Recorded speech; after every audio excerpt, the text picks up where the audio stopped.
Hey everyone, it's Cameron Props and welcome to my Hero Academia Young All Might tutorial. Now if you guys are thinking, oh you did a Young All Might already, what's this? This is actually the outfit that All Might wears when he's a student, at the UA High. I saw this outfit and I immediately fell in love with it because it represents All Might before he was, the #1 hero, and I thought this outfit was just really cool and I just wanted to replicate it. So as you guys are gonna see me here doing, I'm gonna be creating patterns and just basically taking all the techniques that I know and learned over the countless years of me creating costumes and everything, putting into one. And honestly, this is like my favorite All Might outfit so far. Like nothing can come close to it besides the Two Heroes one, but this is like my favorite All Might outfit. So you guys are gonna see me basically trace everything that create patterns, and after that I'm gonna be tracing onto fabric, and then I'm gonna be telling you guys everything that I did when it comes to covering the fabric and covering the foam in fabric. So I hope you guys enjoyed the video.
Guys, then after all the bodysuit is like cut out, sewn together, I move on to making the foam pieces that are gonna be covered in fabric. The reason that I chose to make the foam pieces and cover them in fabric because it was gonna save me a lot of time instead of just painting them and then going over on top of them with the color fabric. And one, it was just gonna be a lot easier. It was the color was gonna be in unison. It was gonna mesh better with the bodysuit. And opposed to painting over fabric, the fabric doesn't crack or flake off. It just stays there. And honestly, I'm still perfecting it on how to cover foam with fabric so it doesn't look like there's like some seam lines or it's bundling up or it's wrinkly. So I'm still learning how to do that properly. But honestly, if there was an armor and I know I could do a better job with covering it fabric and try to make it look as good as possible, I'm always gonna go that route and at least attempt to do it. So you guys are gonna see me here trace everything from the chest armor to the boots, to the forearms, to the shoulders, and just everything that he had. Also the belt as well. Mostly all the foam here is covered with fabric, and it turned out so much better in painting, and it saves you time also as well, opposed to painting and waiting for it to dry. Only do this if it's necessary, if you know you're gonna be moving a lot, or if you want that good look, like good single unison color look on the armor pieces and you want to cover them with fabric, go right ahead. There's many tutorials online how to cover foam with fabric. I always follow them, but I just use hot glue to my advantage because I'm not in an open space to use contact cement, and contact cement is very toxic. But right now in my new place that I'm editing all these videos, I have a very big open space. I'm gonna start using contact cement, and this is gonna help my costumes hold better. So hopefully you guys enjoyed this tutorial. I'll be quiet and then I'll start talking again to explain something to you guys.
way that I do it and the best way that I used to do it back then, there's this fabric tape that you can buy at Walmart. There's the good kind and there's the bad kind. I forgot the name of the good kind, but this is basically a permanent fabric tape that can be stuck to anything, and this saves me a lot of time instead of hard gluing each edge, each corner to it. So what I usually do is, as you guys can see here, I put the tape on the foam, try to be as careful as possible to not rip the tape with the foam or rip the whole tape completely. I just go one side at a time, and after that, after all the I want to say the extra, like it's like seam allowance for foam that I can just hot glue over to the side of the foam that you're not gonna see, and it just looks like a single like clean piece of armor that was made out of fabric. As you can see here, it's just basically a raw foam, and after that I glue it to the sides, and that's basically the whole gist of it. That's how I do gluing my fabric to the foam. It's super convenient. It's way easier spending the time painting and coloring and waiting for it to dry. It's just a mess. I like doing this when it comes to like cosplays that have a lot of bodysuit stuff, and I'm still experimenting how to cover everything with fabric so it can look way better than painting it. So this is basically a big step for me because I just love working with fabric and foam, and using both things together is like a really good it's a really good medium. I just love it. So I've been doing that a lot, and I've just been doing it for a while now. It just works so well.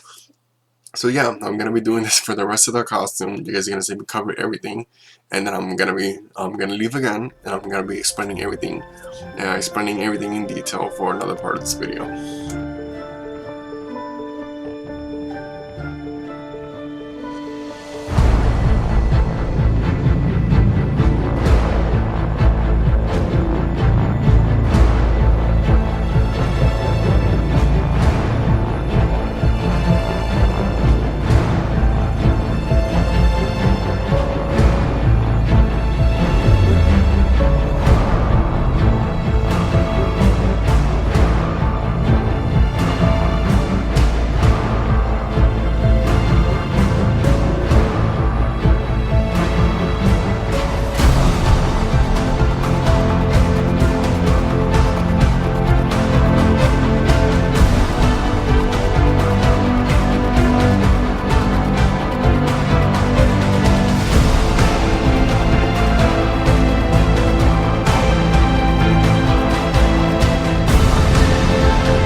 guys, here's basically like this, the whole thing that brings our costume together and be doing the detail work.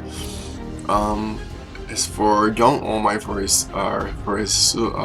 his high school hero outfit, he has his blue line race details. And Horikoshi Sensei is pretty smart because these blue line details also look like Deku's blue line details he has in the outfit, so it's a pretty smart move. So basically what I'm doing is I'm tracing the desired thickness of how I want the blue lines to be, how I want everything to look together. So what I did is I took the fabric marker that I have. In hindsight, you need to use the washable fabric marker or the disappearing fabric marker, because I couldn't find it, and I was just like, no, let me do these blue lines, I want to see how they look like. And I just basically took the blue puffy paint that you can use for your Spider-Man costumes, and then I used blue fabric paint that you can paint over. What I did is I basically waited a good like 15 to 30 minutes each time I did the puffy paint. So it took me around, I'd say around 2 days or so, because I was gluing everything and then I had to let everything, not gluing everything, I was painting everything, and then I had to let the paint dry. And there's always an accident when I let paint dry. So like step on it, it gets smudged, it smudges all over the fabric, it droops down, so it's horrible. So you have to be really delicate and careful when you're doing with the puffy paint and painting everything by hand. As you guys can see, I'm here super yeah, already messed up right there because I put the tape on top of it and I just got aggravated. So I was just being as careful as possible when it comes to the puffy paint, because that's basically a hit or a miss. I've done so many puffy paint costumes that I have to throw like a certain piece of the costume away and I have to do it all over again. So guys, please be careful when it comes to puffy paint work. So you guys are gonna see me here. I'm gonna be tracing everything. No, not tracing, drawing everything, and then I'm gonna be applying the puffy paint on top of it. And after that, I'm gonna be going black with the blue. I'm gonna be going back with the blue fabric paint. And I'm gonna be painting in between those lines so it can be a single blue line, and it looks awesome. I just love how it turned out. And at the end of the video, you guys are gonna see the costume on the mannequin, and you guys are gonna see a picture of me wearing it. So hopefully you guys have enjoyed this tutorial. And this costume was amazing to make. I loved it, and people loved it when I wore it to the convention, and it was just really cool. So thank you guys so much for watching this video. There's gonna be more videos coming up. Sorry again, I couldn't put up a video Monday because I was still moving in. I was setting everything up for the new space that I'm gonna be in. Because right now where I'm editing and recording this, it's just a temporary setup until I have my office that I'm gonna be sharing with my wife. So yeah, thank you guys so much for watching, and enjoy the rest of the tutorial.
As this video is coming to a close, I want to say thank you guys so much for the patience for these videos. I know I haven't put up, I think the last cosplay related thing that I put up was probably a couple months ago, and I'm sorry about that. It's all been updates. But you know, I've been taking care of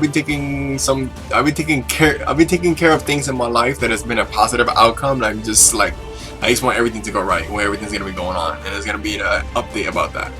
So if you guys have any questions or comments, or just want to say just something in the comments, leave them down below. I'll answer it as quick as possible as I can.